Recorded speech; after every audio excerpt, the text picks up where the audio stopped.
안녕하세요. 입시는 이쌤의 중등부 영어를 담당하는 윤시연입니다.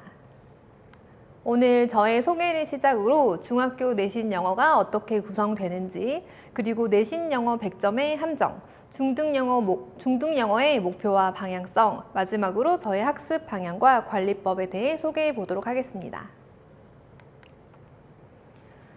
저는 초등학생부터 고등학생을 대상으로 영어 강사 10년 이상의 경력을 가지고 있고요.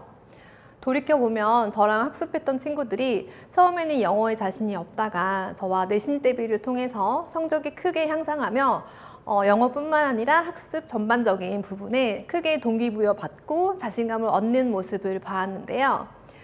이런 경험을 인정받아서 2023년에는 경기도 의회에서 우수 강사상을 받은 적이 있습니다.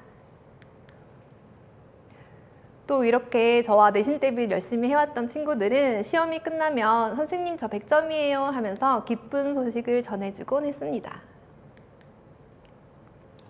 그러면 본격적으로 중학교 내신 영어 어떻게 이루어지는지 한번 살펴보겠습니다. 위 학교는 제가 파주에서 가르쳤던 학생들의 학교들인데요. 심학중을 포함해서 총 12곳이고요. 위 학교의 시험 범위는 대체로 이러합니다. 평균적으로 교과서 2단원, 많게는 3단원까지 출제되고요. 한 단원당 문법 포인트가 2개씩이다 보니 평균적으로 4개, 그리고 외부 지문 학교 프린트로 이루어져 있습니다. 이 학교 프린트에 영영풀이가 포함된 경우에는 요즘에 출제되는 경향입니다.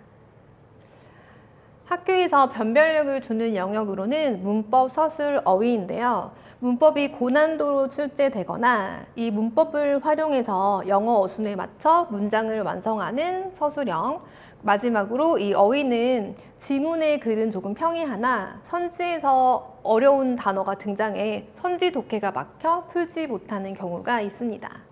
영어 내신 대비를 처음 하는 학생의 경우에는 이 네 가지 영역을 학습하는 게 조금 처음에는 좀 부담스러울 수 있지만 저와 함께 영역별 체계적인 내신 드릴을 통해서 학생들이 점차 적응하는 모습을 보여줬었고, 평균적으로는 2학년 2학기 때부터는 조금 내신 대비가 수월해지는 그런 모습을 보였습니다.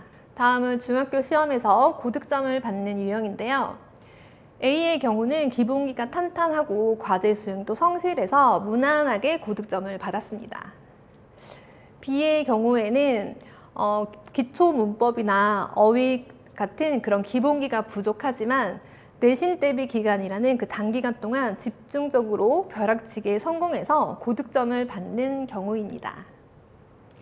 이 B의 경우에는 사실 내신 대비 기간 이전에는 좀 학습에 소홀히 하다가 내신 대비 기간에만 벼락치기를 하고 고득점을 받다 보니 시험이 끝나면 나 영어 좀 잘한다, 영어 괜찮네, 쉽다 이런 생각을 하고 좀 함정에 빠지는 경향이 있는데요. 그래서 저는 중등 영어는 영어 공부에 왜곡이 일어나는 시기라고 생각합니다. B 학생처럼 벼락치기로 고득점을 받고 중학교 3학년 마지막 시험까지 그렇게 고득점을 유지하다가 고1 첫 시험에서는 5등급 밑으로 급락하며 현실을 직시하는 학생들이 많습니다. 이 표를 보면 중학교와 고등학교 내신을 비교하는 표인데요. 중학교 내신의 경우는 시험 범위가 교과서 위주이고요. 문법 포인트가 4개, 그리고 교과서 중심의 단어, 마지막으로 벼락치기 성공 가능합니다. 하지만 고등학교의 경우는 중학교 내신의 최소 10배 이상의 범위고요. 문법의 범위는 정해지지 않았습니다. 학생분들이 그동안 학습하셨던 모든 문법에서 무작위로 출제될 수 있고요. 단어 또한 유의어, 반의어까지 학습하셔야 하기 때문에 벼락치기는 절대 불가합니다. 자, 그렇게 중학교 내신의 경우는 시험 범위라는 한정된 교과서 범위를 집중적으로 학습하고 반복하는 과정이고요. 아까 B 학생처럼 좀 기본기가 없던 친구들의 경우는 내신 대비를 더 길게 잡고 이 친구가 완전히 숙달할 때까지 반복시킵니다. 그렇게 조금 만들어진 점수라고 볼 수가 있는데, 우리 중학교 시험 점수는 학부모님과 학생 입장에서는 자신의 영어 실력을 판단하는 기준이겠지만 사실 이 점수는 실제 영어 실력과는 무관합니다. 안타깝게도 진짜 영어 실력을 객관적으로 반영하지는 못한다는 게 현실입니다. 자, 그래서 여러분들 내신 대비가 끝나면 세상의 모든 시험이 끝난 것처럼 노시면 안 되고요. 하루 이틀 정도는 해방감을 만끽하신 후에 다시 내신 대비 이전의 학습을 이어서 학습하셔야 합니다. 제가 그래서 중등 영어의 목표 다시 설명 한번 드리겠습니다. 나무보다는 숲을 보자. 여러분의 단기 목표는 내신 대비입니다. 내신 대비 굉장히 중요하죠. 우리 학생들이 내신 대비를 하는 동안 영어 실력도 올라가고 또 학습에 대한 자세도 성장하는 게 굉장히 느껴집니다. 이렇게 힘들게 내신 대비를 하고 나서 좋은 점수를 받고 거기에 안주하시면 안 되고요. 우리 내신 대비 이전의 학습을 이 5가지 영역을 골고루 이어나가시면서 우리의 장기 목표인 고등 영어를 위한 준비를 하셔야 합니다. 방향성 잃지 않기. 초등부터 고등까지 12년간의 그 긴 여정의 최종 종착지는 바로 고등 내신 수능 영어입니다. 그리고 이 고등 내신과 수능 영어에 크게 영향을 미치는 건 지금 현재 중등 3년간의 영어 학습에 달려 있습니다. 첫 번째 단어는 강도보다는 빈도, 자주 보셔야 하는데요. 한 학생이 저에게 선생님 저는 영어 시험을 보기 20분 전에 공부하고요. 그 전날에 미리 하지 않아요. 미리 하면 다 잊어버리거든요. 라고 말한 적이 있었는데요. 사실 단어를 외워본 친구라면 누구든지 좀 공감할 수 있는 얘기인 것 같습니다. 하지만 여러분 단어는 강도보다는 빈도, 자주 외워주셔야 장기 기억으로 갈 수 있습니다. 그래서 선생님은 단어를 학습할 때 최소 3회독 이상은 진행하는데 1회독 시에는 영어와 한글 시험, 2회독 시에는 이 단어가 실제 예문에서 어떻게 쓰이는지 예시와 함께 학습하고요. 3회독 시에는 유의어, 반의어, 파생어까지 함께 진행됩니다. 듣기는 중등 영어에서는 중요성이 간과되기 쉬운 영역인데요.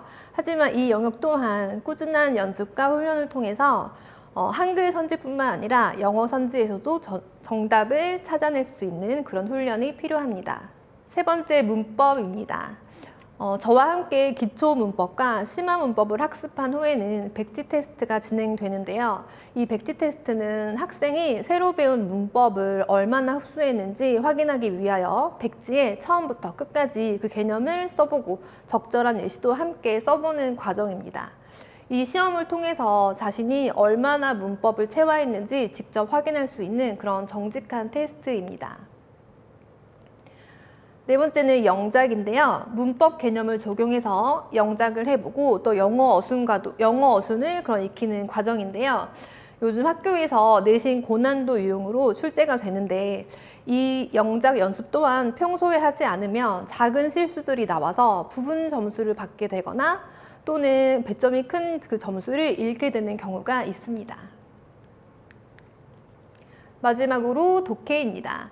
독해는 이 순서대로 수업이 진행될 텐데요. 다양한 소재의 글을 읽고 소재나 주제 찾기, 그리고 복잡한 문장을 구조를 분석하는 연습, 끊어 읽는 연습, 마지막으로 글의 구조를 이해하고 우리 실전 모의고사에서는 신속성과 정확성을 요구하기 때문에 지문당 풀이 시간을 정해놓고 빠르고 정확하게 푸는 연습을 해볼 예정입니다. 입시 변화에 맞물려 영어 학습에도 전략적인 접근이 필요합니다. 제가 여러분들께 중등 영어의 올바른 로드맵을 제공하겠습니다. 저와 영역별, 체계적인 수업을 통해서 앞으로 펼쳐질 긴 레이스에서 최상위권 선점에 유리한 고지를 차지할 수 있도록 제가 함께 하겠습니다. 지금까지 입시는 이쌤의 중등 영어 윤시연이었습니다.